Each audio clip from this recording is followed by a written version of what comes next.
2,069 permits ang na-issue ng Office of the Building Official. Patunay na bumalik na muli ang tiwala at sigla ng infrastruktura sa pribadong sektor sa lungsod ng Maynila.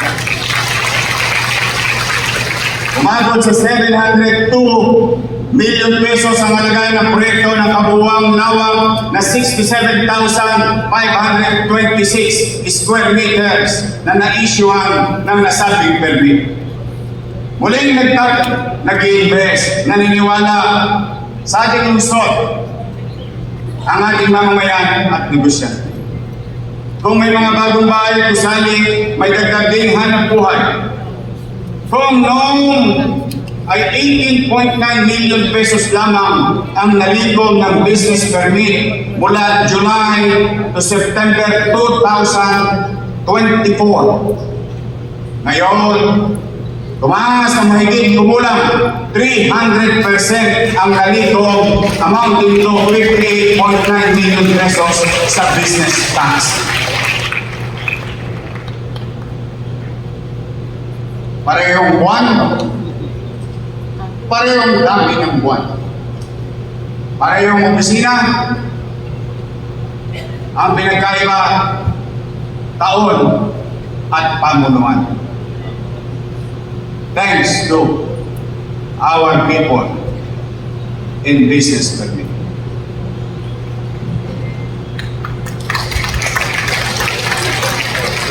As like what the Secretary of the CDC said a while ago, Director Mark, housing, education, healthcare.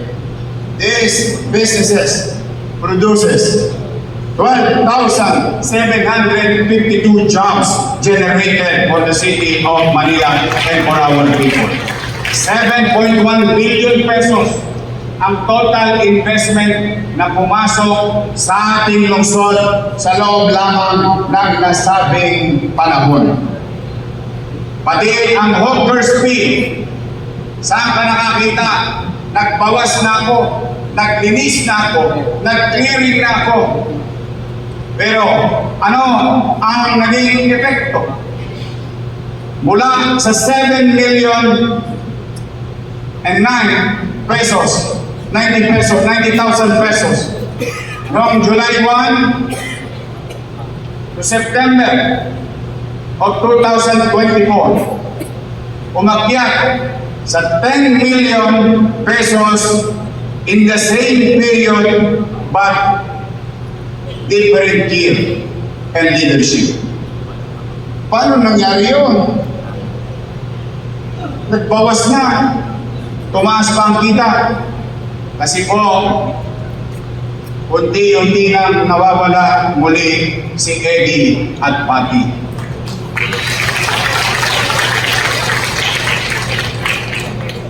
Sa Manila Traffic Parking Bureau, noong Hulyo hanggang Setyembre 2024, 30 million pesos lamang ang kabuuang kita ng NTPB. Noong tayo ay pumasok, July and September, different year, different leadership. Umakyat ng 37 million pesos ang kinita ng nasabing tanggapan.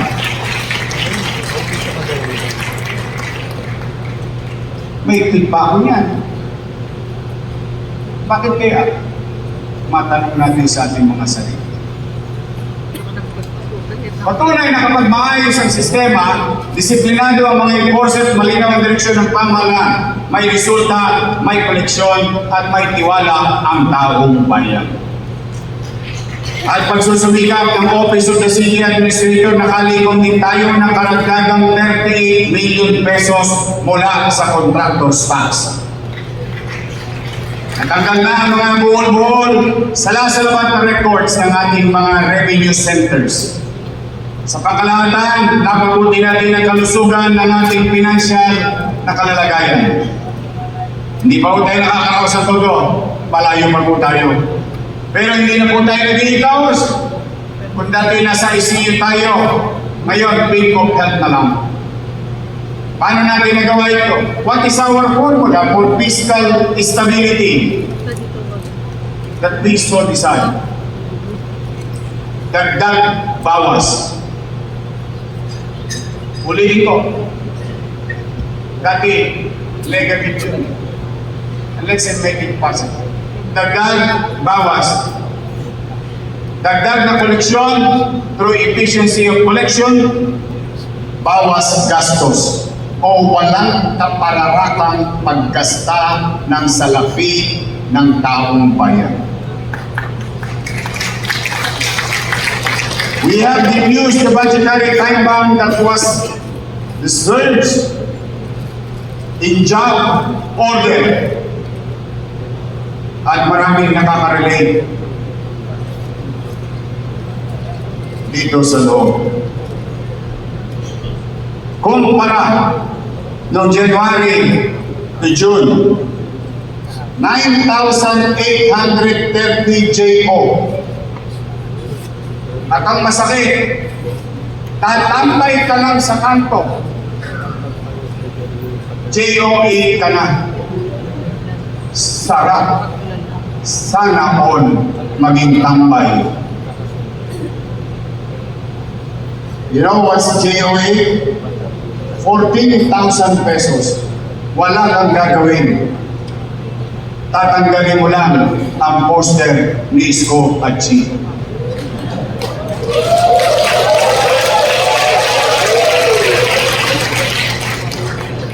Sarap naman. Pero, ngayong July to December 2025, we now cut those things and we cut the category of JO. Mataas na JO, mapanganib na trabaho. Magaan na trabaho, may JO pa rin, pero tama lang ang sweldo. So that we will erase and eradicate demoralization. Saan ka pa naman nakakita? Yung tagadala ng bag ni Direktor, JO8, yung lumulusong sa kanan, JO1. Pagpaligid ko kaya sila. And that is great injustice to our fellow workers in the city of Manila. We should practice meritocracy based on merit and performance and danger of jobs. 7,023 na lamang po ang JO at 72% na gastusin ang ibinagsak nito. Now, let me show you. Today, we are going to have meat buster. As you can see in the screen, numbers don't lie. Sa aking mga minamahal na barangay chairman na nandito.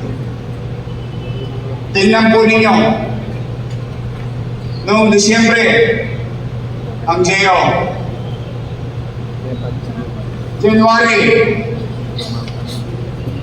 February, uy, malapit na eleksyon. March na. April, magpapasya na ang tao. Hindi natalo. Tumig.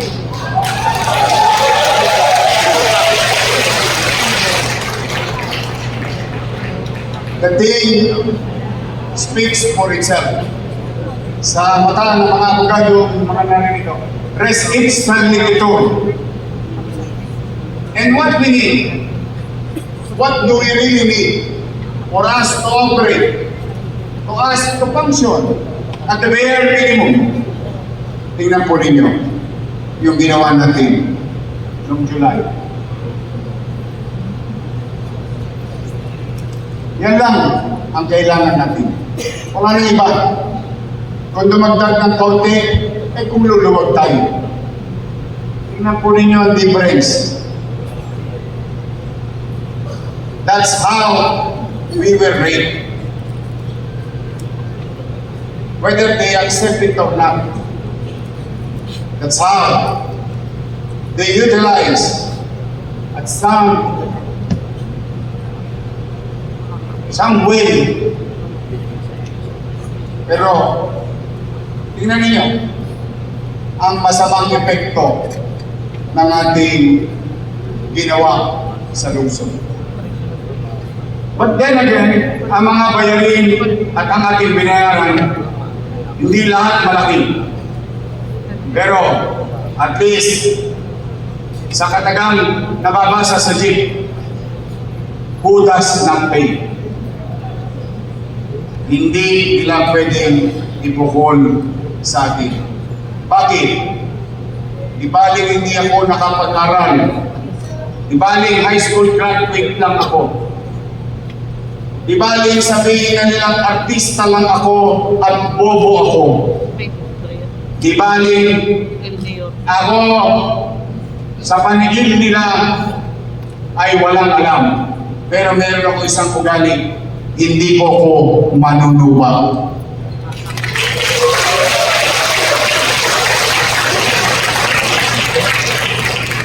Mas masakit na tawagin kang estapadora or estapador. Because the things that you bought, the things that you acquired, you should pay. And that I cannot take. Yes, it's hard. It's really hard. I am not complaining. I'm just saying for given to us the management of this. This will be the future of our children. Open green space in the city of Manila. Kaya nga, ang hiling ko lang, sister, ang hiling ko lang kahit Yusuf Rock lang. Yung pang-toskas, paala na. Sabi nga, ano sabihan sa Ingles? Do your best and God will take care of the rest. Santa Ana National Shrine, Plaza Calderon. I will gladden the entire area to make it seamless that your peripherals and yung vista ng tao pagpapasok na sa makasaysayang Santa Ana, ang nakikita niya yung makasaysayang simbahan ng Santa Ana, hindi ng kable at kung ano-ano mga istruktura doon sa Calvin Yaon. We'll bring back the old days and glory days of Santa Ana. Yan ang yaman ng Santa Ana. We will take care of it. We will redefine it to make it more appealing and looking back with our heritage. Loton Underpass. Wow. Sa Santa Ana, wala tayong hihingin, pera na lang. Sa Loton, pwede tayong manghingi, pero pwede rin tayo pera na lang. But this is gonna be our Loton Underpass in the coming years, hopefully. Ay, salamat. Of course, nakita nyo na Nagawa na siya. ang mga Europeanong design ng pamantasang Luzon ng Maynila. Parang gusto kong magdoktor. Pwede na magtutulog. Binon Dominion 2. At pagkakahingi ako kay Presidente, isasabay ko na yung Binon Dominion 3. Wow. Ako po naglalahat. Pakinggan nyo't mahihiya. Merong kakayanin, merong papangalapin, merong hihingin. Pero hindi ako titigil until we achieve those. There are properties of the national government underperforming. And today, to prove to you my aspiration, why am I looking into this? Paglabas niyo po dito, Yumano lang kayo sa kanan. Diretso ninyo bago magtirino. Diretso ninyo po. May malaking lote, underutilized, owned by the government. What we going to suggest to the President,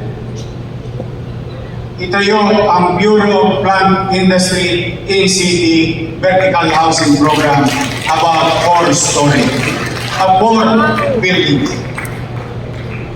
That is our going to be suggestion to the national government. At patuloy natin popondohan ang Land for the Landless program ng lungsod ng Maynila. Again, we used to own this, but napabayaan, nakuha sa atin, natalo tayo sa kaso, nauwi sa national government. But we own it. We own it. But just for the sake of being in unison to our national government, we are going to ask, hopefully, to have use of our great jewel of the city of Manila, the operation and management of Metropolitan Theater of the city of Manila. Sayang,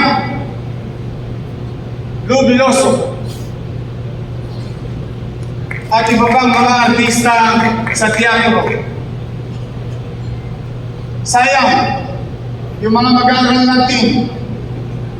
Sayang, yung malikhain natin mamamayan.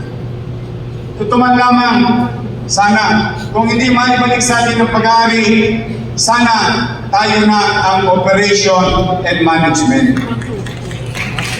And I think, kayang-kaya